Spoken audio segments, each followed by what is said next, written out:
안녕하세요. 동행쌤입니다. 오늘은 외도 트라우마 관련 이야기입니다. 먼저 구독과 좋아요 부탁합니다. 외도와 직면한 외도 피해자는 그날부터 모든 삶이 외도로 매몰되죠. 하루에도 수십 차례 외도 관련 생각과 상상 그리고 각종 추측을 하게 되죠. 이제 외도 행위자에게 언제 어디서 어떻게 그리고 왜 했는지를 묻지만 얻고 싶은 답을 얻지 못하는 경우가 흔합니다. 이때부터 외도 피해자는 탐정이나 형사와 같이 됩니다. 외도 행위자의 일거수일투족에 대해 감시하거나 통제하거나 관찰하거나 조사하는 등 행동하죠. 대표적인 것이 스마트폰입니다. 외도 행위자가 스마트폰을 놓고 화장실에 가거나 잠에 빠지면 그 스마트폰을 뒤지기 시작합니다. 그런데 이것도 만만찮죠. 왜냐하면 많은 외도 행위자는 스마트폰을 열지 못하게 비밀번호를 걸어놓기 때문입니다. 이에 외도 행위자의 카톡 PC 버전을 열어서 그동안 있었던 카톡 내용을 보기도 하지만 이건 역시 쉽지 않은 작업입니다. 점점 외도 피해자는 궁금증에 휩싸이고 여기에 적절하게 대응하지 않고 회피하거나 도피하거나 깐족거리거나 심지어 적반하장으로 나오는 외도 행위자 앞에서 무기력을 맛봅니다. 죽을 맛을 맛보고 외도 행위자를 죽이고 싶은 욕망도 생기죠. 실제 이를 행동으로 옮기는 분은 없지만 적어도 감정 노동이 심해지다 보니 이런 감정 상태가 유지됩니다. 이때부터 인터넷과 유튜브 등에서 외도 관련 콘텐츠를 찾기 시작합니다. 문제는 여기서부터 시작합니다. 치푸락이라도 잡고 싶은 심정에 인터넷과 유튜브를 보다 보니 점점 외도 관련 콘텐츠에 몰입합니다. 알고리즘이 외도 관련 콘텐츠를 소개하죠. 필터링 없이 콘텐츠를 접하게 됩니다. 이를 통해 자신의 사례에 콘텐츠 사례를 덧붙여서 상상, 추측 그리고 각종 가설을 세우게 됩니다. 여기에는 합리적 의심도 있지만 일방적인 세뇌로 진행되는 경우가 있습니다. 이를 가스라이팅이라고 하는데요.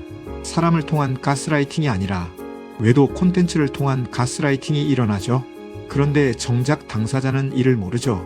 이에 제가 외도 상담을 하다 보면 자기 이야기 더하기, 외도 콘텐츠에서 들은 이야기를 섞어 말씀하는 분이 많습니다. 나중에는 본인이 하는 이야기가 자기 이야기인지 어디서 들은 이야기인지 혼란스럽죠. 이에 자기 이야기에 대한 확신도 떨어지고 어떻게 이야기를 정리해야 할지 모릅니다. 결국 다른 사람이 이랬다는 것을 자기 배우자도 이랬다는 식으로 이야기를 확대하거나 왜곡하기도 합니다. 더군다나 외도 직면 후 부부 대화는 힘들어지는데요. 사실과 외도 콘텐츠 이야기가 섞이다 보면 부부 대화는 진행하기 어렵게 되죠. 그런데요, 이것보다 더 심각한 것이 있습니다. 그것은 자기 사례든 타인 사례든 외도 이야기를 반복적으로 하거나 듣고 보다 보면 트라우마를 양산한다는 것이죠. 스스로 가스라이팅을 합니다. 이에 있었던 사실에 근거한 트라우마도 있지만 외도 콘텐츠를 통해 생기는 트라우마도 있죠. 결국 트라우마의 늪에 빠집니다. 콘텐츠를 통해 얻은 내용을 과잉 일반화하면서 이랬을 것이다, 저랬을 것이다 를 자기 부부의 이야기처럼 과도하게 일반화합니다. 실제로 외도 상담이나 부부 상담에서 이런 경우를 저는 많이 경험합니다. 외도 직면 후 참과 거짓도 중요하지만 사실과 왜곡을 가리는 것도 중요하죠. 외도 피해자는 자기의 생각과 추측, 상상과 가설이 옳다는 것을 증명하기 위해 스스로 가스라이팅하고 스스로 트라우마 만드는 작업에 몰입한다는 것은 외도 콘텐츠를 통해 생기는 심각한 문제죠. 상담사로서 외도 피해자가 왜 이렇게 하는지에 대해 공감은 하지만 이런 방법을 선택하는 것에 대해서는 우려와 염려를 하지 않을 수 없습니다. 외도는 재발이 잘 되는 행위이지만 외도 트라우마도 잘 생기는 사건입니다.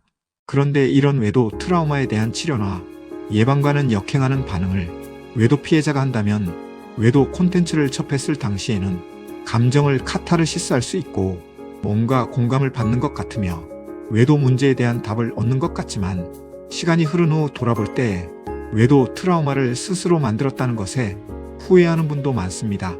이에 제가 드리고 싶은 이야기는 외도 직면 후 과도한 외도 사례 콘텐츠에 노출되는 것은 위험합니다. 특히 이런 콘텐츠를 필터링 없이 내면화하거나 의식화하면 남는 것은 혼란과 혼동, 트라우마와 가스라이팅만 남습니다. 이에 가장 좋은 방법은 전문가의 도움을 받아 상담 치료를 받는 것이 좋습니다. 이를 통해 과잉 일반화는 없는지, 자기 객관화는 잘 되는지, 참과 거짓, 사실과 왜곡은 없는지 현재의 자존감과 회복 탄력성은 어떠한지 등등 다양한 관점과 각도에서 외도 사건을 분석뿐만 아니라 이를 대하는 외도 피해자의 모습과 태도 그리고 인지 체계와 대응 방법에 대해 점검을 받아보는 것이 중요합니다. 이를 통해 치료와 예방뿐만 아니라 외도 직면 후 살아가는 삶에 대한 방향성과 정체성을 새롭게 확립하는 것이 필요합니다. 매일 매 순간 외도 콘텐츠를 찾아보거나 알고리즘이 연결해주는 외도 콘텐츠에 매몰되면 정신은 점점 피폐해지고 심리는 점점 병들어가며 삶은 점점 나락으로 떨어지게 됩니다.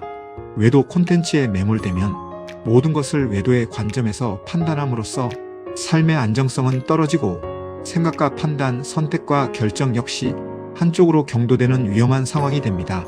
외도는 어떤 설명이나 해명으로 합리화될 수 없는 행위입니다.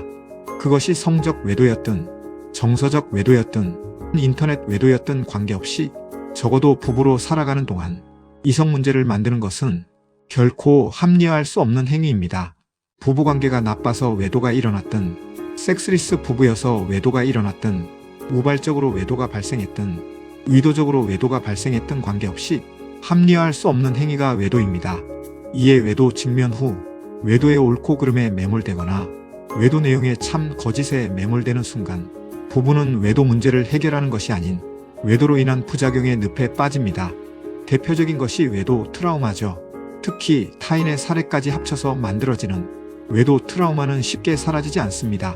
결국 부부관계의 파국과 정신적, 심리적, 정서적, 관계적 불안정, 그리고 외도 트라우마가 남는다면 추가적 외도가 벌어지지 않는다고 하더라도 더 큰 인생 비용을 지불하는 상황에 부부는 노출되게 됩니다. 이에 다시 부탁드리기는 외도 직면 후 답답한 심정에 여기저기 무분별하게 사례를 찾아보고 이를 자기 사례처럼 만드는 행위는 매우 위험한 행위입니다. 부디 이런 유혹에 빠지지 않기를 바라며 오늘 준비한 내용은 여기까지입니다. 내용이 유익했다면 구독과 좋아요 부탁합니다. 고맙습니다.